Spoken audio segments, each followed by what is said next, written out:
17 नवंबर को पटना के गांधी मैदान पर पुष्पा 2 द रूल का ट्रेलर लॉन्च करने के बाद ही अल्लू अर्जुन और फिल्म पुष्पा द रूल के निर्माता आलोचनाओं का जवाब देने की बजाय मौन रखते हुए मगर बहुत ही ज़्यादा अग्रेसिव होकर फिल्म पुष्पा द रूल के प्रचार में जुटे हुए हैं।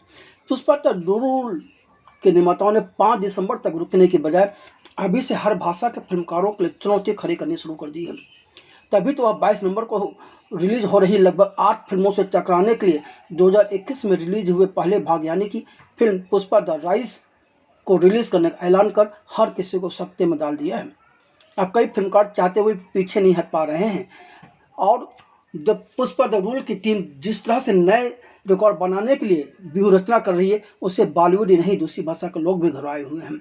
यहाँ तक कि अब लोगों को समझ में नहीं आ रहा है कि 22 नवंबर को बॉक्स ऑफिस पर मचने वाले महासंग्राम में किसकी जीत होगी और अपनी फिल्म को सफल बनाने के लिए क्या तरकीब अपनाई जाए। हर तरफ एक अफरा तफरी का माहौल है और लोगों के दिमाग में यही नहीं समझ में आ रहा है कि अब कौन सा कदम उठाया जाए। पुष्पा द राइज के री रिलीज से सबसे ज़्यादा परेशान तो राकेश रोशन नजर आ रहे हैं। मशहूर फिल्मकार और अभिनेता ऋतिक रोशन के पिता राकेश रोशन ने पिछले एक सप्ताह से कई अंग्रेजी के बड़े अखबारों, कुछ टीवी चैनलों और बड़े यूट्यूबरों को इंटरव्यू देते हुए अपनी 30 साल पहले रिलीज हुई फिल्म करण अर्जुन को सुर्खियों में लाने के लिए शाहरुख खान, सलमान खान सहित कई कलाकारों का गुणगान करने में व्यस्त रहे हैं, क्योंकि वह 30 साल बाद अपनी क्लासिक फिल्म करण अर्जुन को 22 नवंबर के ही दिन री रिलीज कर रहे हैं। शाहरुख खान, सलमान खान, राखी, अनमोल, काजोल, ममता कुलकर्णी और अमरीश पुरी के अभिनय से सजी फिल्म करण अर्जुन 13 जनवरी 1995 को रिलीज हुई थी और उस वक्त राकेश रोशन के निर्देशन में महज 6 करोड़ रुपये में बनी इस फिल्म ने बॉक्स ऑफिस पर 43 करोड़ रुपये कमाए थे। पिछले कुछ वर्षों से गुमनाह सी जिंदगी जी रहे करण अर्जुन के निर्देशक राकेश रोशन ने खुद को फिर से सक्रिय करने के मकसद से अपनी इसी 30 साल पुरानी फिल्म को री रिलीज करने का निर्णय लिया। लेकिन जैसे ही पुष्पा 2 द रूल के निर्माताओं ने पुष्पा द राइज को 22 नवंबर को ही री रिलीज करने का ऐलान किया, वैसे ही राकेश रोशन ने फिल्म निर्देशन से संन्यास लेने का ऐलान कर दिया। अब यह महज संयोग है या क्या पता नहीं, लेकिन राकेश रोशन के इस निर्णय को लेकर तमाम लोग कई तरह की बातें कर रहे हैं। वैसे राकेश रोशन ने फिल्म इंडस्ट्री से संन्यास लेने की बात नहीं कही है। राकेश रोशन ने कहा है कि वह अब सिर्फ फिल्म निर्माता के रूप में सक्रिय रहेंगे और बहुत जल्द वक्त किस 4 को लेकर भी बहुत बड़ी घोषणा करने वाले हैं। लेकिन बॉलीवुड के कई लोग राकेश रोशन द्वारा निर्देशन से संन्यास लेने के ऐलान को इमोशनल कार्ड के रूप में देख रहे हैं। लोगों के राय में राकेश रोशन सोच रहे हैं कि इस वजह से लोग उनकी पुरानी फिल्म करण अर्जुन को पुष्पा द राइज से ज़्यादा महत्व दे देंगे। मगर जब हमने इस संबंध में कई सिंगल थिएटर मालिकों से बात की तो उनकी राय में दर्शक पुष्पा द राइज को ही देखना चाहेगा। हमारी जानकारी के अनुसार 22 नवंबर को ही अनीस बज्मी निर्देशित 20 साल से डिब्बे में बंद पड़ी रही अजय देवगन व समीरा रेड्डी की फिल्म नाम, जिसका नाम पहले बेनाम था, वह भी रिलीज होने जा रही है। तेज पंडितों की माने तो सबसे ज़्यादा नुकसान अजय देवगन की फिल्म नाम को ही होगा।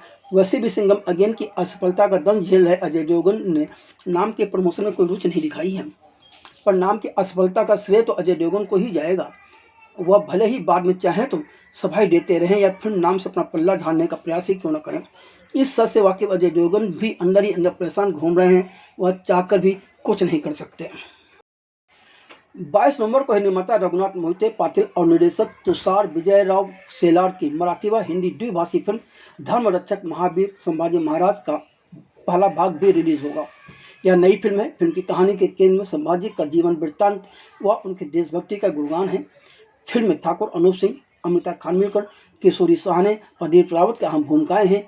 हिंदी में इसका कुछ खास प्रचार तो हुआ नहीं है। मराठी में क्या हुआ है उसकी हमें बहुत विशेष जानकारी नहीं है, पर हिंदी में इस भाषी दर्शक इस फिल्म के नाम से परिचित नहीं है। अब देखना है कि यह फिल्म कितने दर्शक खींच पाती है।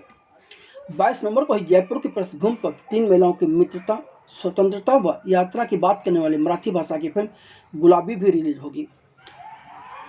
अभंग कुलवेकर निर्देशित इस फिल्म में श्रुति मराठे, अश्विनी भावे व मनाल कुलकर्णी की अहम भूमिकाएं हैं। 22 नवंबर को ही मनाल कुलकर्णी की मराठी फिल्म गुलाबी के ही साथ हिंदी भाषा की फिल्म ढाई आकर भी रिलीज होगी। असगर वजाहत लिखित प्रवीण अरोरा निर्देशित फिल्म ढाई आकर में मनाल कुलकर्णी के साथ हरीश खन्ना व रोहित कोकाटे भी हैं। इस फिल्म में एब्यूज मैरिज की संवेदनशील कहानी है, मगर इस फिल्म का प्रचार जिस ढंग से होना चाहिए था वह नहीं हुआ है। खराब प्रचार के चलते इस फिल्म का मात खाना तो पहले से तय माना जा रहा था।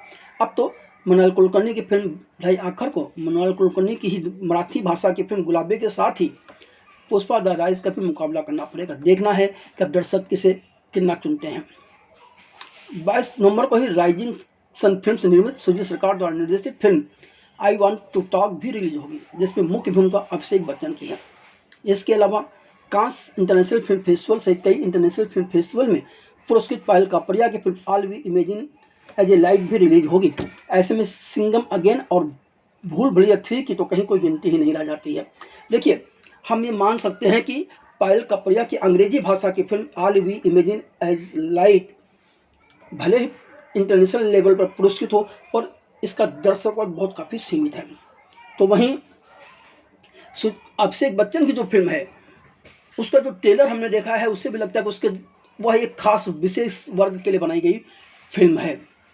लेकिन मृणाल कुलकर्णी फिल्म ढाई आखिर जिस ढंग से बनाई गई है वह बहुत ही बेहतरीन ट्रेलर से नज़र आती है, और भविष्य पता नहीं क्या होगा।